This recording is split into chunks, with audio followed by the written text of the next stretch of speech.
We looked at some of the great populists in history, and whether it was Bobby Kennedy or Paul Wellstone, and a great part of their success was that they connected directly with people. So we determined that we wanted to do a bus tour at the end of the campaign, and then we had to decide what to name it. So we put that out to our supporters, over 200 people. We had over 200 names submitted, and in the end, we chose the Courage Express because we thought it reflected what people wanted to see in their leaders and in their government. And we picked the name Express because it's sort of hopeful and it allows us to move forward. The traditional way of running campaigns is to raise a whole lot of money by the candidates sitting in a call room, dialing for dollars.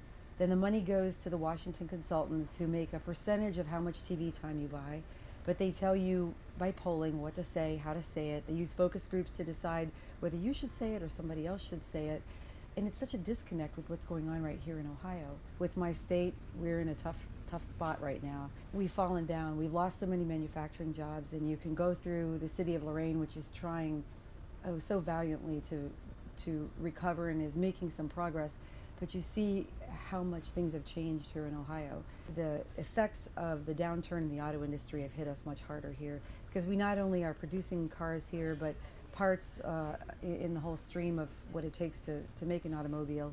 But what's happening in Ohio on the good side is we have a lot of innovation going on in clean energy and in biomedical, and we just have to hang in there a little bit longer to go from innovation to commercialization, because what I see happening in Ohio is the manufacture of things that are really the catalyst to a whole new way to power our country, whether it's the creation of biodiesel from agri waste in a process that doesn't use combustion or oxygen, or the making of very small solar chips that can be used in a whole myriad of applications.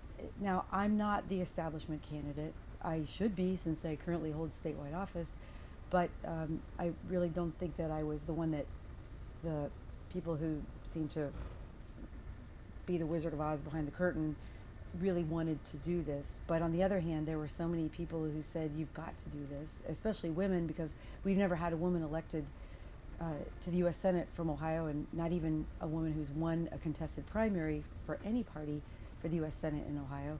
And it was one of those things where I thought, I really need to do this.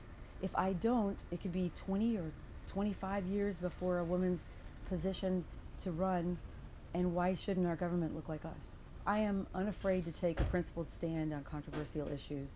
So whether it is supporting same-sex marriage or looking for a fast way to get our troops out of Afghanistan so that we can focus our resources on rebuilding our country, or making sure that as we retool our economy, we're making sure that we maintain the respect and the dignity of the workers so that they can earn what they need to take care of their families and actually help fuel and prosper our economy, I will be a champion for that.